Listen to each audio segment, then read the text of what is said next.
Válogatottjaink számára mozgalmas a nyári időszak. Június közepén még Tiranában, az Európa-bajnokságon léptek szorítóba, augusztus elején pedig már Isztambulban világbajnokságon kell bizonyítaniuk. A héten kezdtük a felkészülést, úgyhogy harmadik napja vagyunk lent Tatán.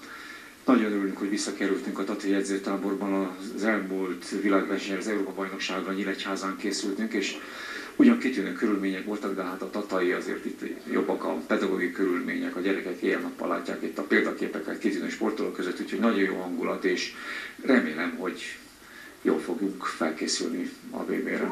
Most milyen állapotban vannak, hogy megy nekik a bunyó? Az az igazság, hogy egész vegyesen tűnik, ugye nemrég volt az Európa-bajnokság, 2 hónapja, akik ott részt vettek, kaptak egy kisebb-nagyobb szabadságot, és a gyerekek tulajdonképpen most kerültek vissza a vérkeringésbe 2 hete. Még nagyon az elején vagyunk, de én remélem, hogy elég lesz az a 3 hét, amíg Tatán vagyunk. Nem szerencsétlen dolog, hogy 2 világverseny ennyire közel van egymáshoz? Hogy lehet felpörögni és 100%-os formát hozni a másodikra? Igen, mindenféleképpen szerencsétlen helyzet, hogy túl közel vagyunk, és nálunk nincs is olyan nagy válogatási lehetőség, hogy esetleg más viszünk az EB-re, más viszünk a világbajnokságra. Nálunk zömmel ugyanaz a csapat készül. Szerencsétlen helyzet, nem tehetünk róla. Gyakorlatilag erre az évre nem is volt ez a világbajnokság betervezve, és mégis ugye a felső vezetés EBA így döntött, hogy rendeznek egy világbajnokságot. Egyszerűen alkalmazkodnunk kell a körülményekhez. Korábban nem volt szokás, hogy ilyen fiatal versenyzők számára világversenyeket rendezzenek. Más sportágokban megszokott, hogy már 15-16 évesen megmérettesenek EB-ken, VB-ken.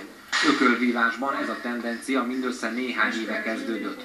Felmerül a kérdés, érettek-e már az ifik arra, hogy ilyen szinten versenyezzenek? Minden sportágban úgy érzem, hogy csökkennek, megy le az évjáratok száma, tehát az alacsonyabb évjáratokban kezdik a gyerekek a versenyzést. Ökölvívás ezt talán nem lehet mondani, hogy jó, mert ezért ez egy rendkívül kemény sportág, és itt nem volna szabad követni ezt a tendenciát. Mindenféleképpen soknak tartom még ennek a korosztálynak ezeket a versenyeket. A csapatnak a zöme 6 versenyző, akik már többször kipróbált versenyzők Európa-bajnokságon, sőt az elmúlt évi világbajnokságon érmes helyezést hoztak. A csapat másik fele valóban még korai nekik egy kicsit ez a világbajnokság. Úgy is készülünk, hogy inkább talán csak egy kis tapasztalatszerzésre, kis figyelemfelhívásra megyünk ki erre a világversenyre. Én arra gondoltam, hogyha még ebben a korcsoportban egy 15 éves srác, aki ugye nagyon nagy tehetség, kap egy komolyabb verést, hogy az úgy megtörheti ott lelkileg, ami kihatással lehet a későbbi pályafutására is. Ez mindenféleképpen benn van ebben a sportágban, ám igyekszünk, azért figyelünk oda a versenyen, hogy ha olyan nagy verést nem engedünk egyik versenyzőknek sem kapni, inkább feladjuk a versenyt, kivesszük. Tehát mi is tudjuk, hogy ez gyakorlatilag még tanulóévek ezeknél a srácoknál, inkább elsősorban felnőtt korosztályban kellene majd komoly eredményt hozni. Ezek tanulóévek, és megpróbálunk nagyon vigyázni a gyerekekre. Természetesen ez is fent van a pakliban, hogy esetleg egy-egy gyereknek megtörik egy komolyabb vereség után a karrierje pályáfutáson. Ugyanazzal a oldalhajlással, ugyanazzal a előremozgással. Nagyon fontos, hogy itt van a kezed, és határozottan pontos oda a balcsopat, azt utána mennek majd a többiek. Vissza se tudod fogni a bal kezedet. Jó? Tehát most le a pincébe ez a jobb kéz.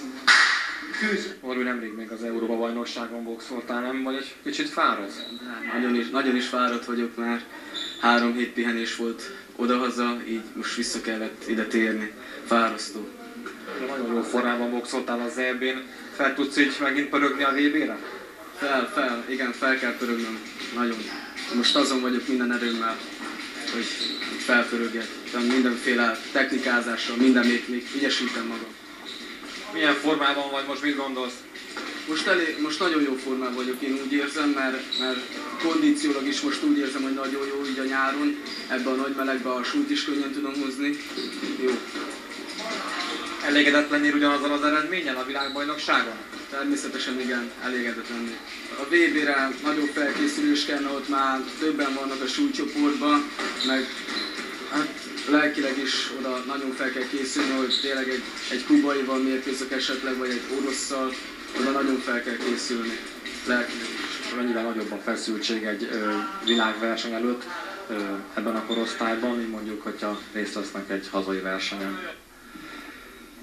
Hát ezek a gyerekek azért, mint mondottam, már elég sokan részt vettek különböző világversenyeken, ám bár van olyan versenyző, akiknek szinte 2-3 nemzetközi versenyen a háta mögött megy ki egy világversenyre. Nyilvánvalóan ezeket a gyerekeket azért megviseli nagyon ez a verseny. És itt kellene talán egy kicsit odafigyelnünk a gyerekek menedzselésére, ám bár most már a Heracles program, a Sport 21 program beindulásával nagyobb lehetőségünk van arra, hogy különböző nemzetközi versenyeken is részt vegyünk. Itt, ami a legnagyobb baj az, hogy még elég szűk a versenyzői élgárdánk, akikkel tudunk ilyen különböző versenyeken, felmérő versenyeket részt venni. De remélem, hogy szintén ezeknek az előbb említett programoknak köszönhetően ez előbb-utóbb jobban feltöltődik, és talán mi is meg tudjuk tenni, ezt megengedhetjük magunknak azt, hogy egy-egy világversenyen több versenyzőt is kipróbálunk, illetve más-más gyermeket próbálunk ki. Mindentől függetlenül az Európa-bajnokságon legjobbjaink szépen szerepeltek, hiszen 3 bronzéremmel térhettek haza. Ezzel az eredménnyel mindenki elégedett lenne Isztambulban is. Egy hetet pihentem, és akkor utána már elkezdtem edzeni. Heti 3-szor edzettem, és akkor az utolsó 3 hétben pedig ráálltam a kemény edzésekre, minden nap edzettem. Nem kemény ez így nyáron, 30 fok melegben? Ezt vállaltam, szeretem ezt a sportot, más nem tudok mondani. Elégedett lennél ugyanazzal a teljesítményeddel Isztambulban, mint amit nyújtottál Tiranában? Természetesen, de szeretném azért fényezni ezt az érmet, ha lehet, vagy van rá esélyem. Mennyire ismered egyébként a mezőnyt, ami a súlycsoportodat illeti? Hát most ugye az európai mezőnyt nagyjából ismerem, bár nem tudom, hogy ki megy el juniorba, és kik fognak jönni, mert biztos, hogy lesznek újabb. Oroszok, kubaiak, ukránok, románok, ezek mind jók. Volt, akinek nem úgy sikerült a kontinens viadal, ahogy azt remélte, illetve várták tőle, például serdülő Európa-bajnokunknak, Németi Tibornak, aki Törökországban mindenképpen dobogóra szeretne állni. Ezen az EB nem sikerült úgy, ahogy igaziból szerettem volna. Nem tudom pontosan, hogy ennek mi oka van, de éreztem, hogy nem kerek a dolog. De most minden erőmmel azon vagyok, hogy ezen a VB-n legalább egy éremmel tudjak hazatérni, mivel ez utolsó lehetőségem arra, hogy egy kadett VB-ről érmet hozhassak, mivel augusztus 31-től a juniorok táborába fogom folytatni pályafutásom. És mit gondolsz, most kerek a dolog? Most úgy érzem, igen, most valahogy érzem az erőt. Igen, úgy érzem, hogy most talán. Nem akarom magam elszólni, de remélem sikerülni fog. Azért tegyük hozzá, hogy most nehezebb dolgod is lesz, hiszen egy világbajnokságról van szó, hogy már jöhetnek a tengeren túliak, kubaiak, amerikaiak, tehát itt azért mindenképpen nehezebb lesz. Én úgy gondolom, hogy minden ellenfél verhető, neki is 2 keze, 2 lába van. Ez igaziból az edzés munkám múlik, és az, hogy hogyan készülünk fel, mennyire figyelünk oda, és mennyire akarjuk a győzelmet. Én sosem hittem ebben az orosz, Kuba, mindig az edzésben hittem. Mindig ebbe fektettem minden bizalmamat az edzés munkában. Nyilvánvalóan ugye 2 világbajnoki érmesünk utazik, 2 Európa-bajnoki érmesünk utazik, sajnos meg kell említenem, hogy egy Európa-bajnoki bronzérmesünk a Móna Imre sérülés miatt nem tud részt venni a felkészülésen. Én inkább azt mondanám, hogy az lenne az igazi, ha minden versenyzőnk tudna meccset nyerni, az lenne a legjobb, legbiztatóbb, ha mindenki tudna egy meccset nyerni, és egy esetben 22 érmet tudna hozni.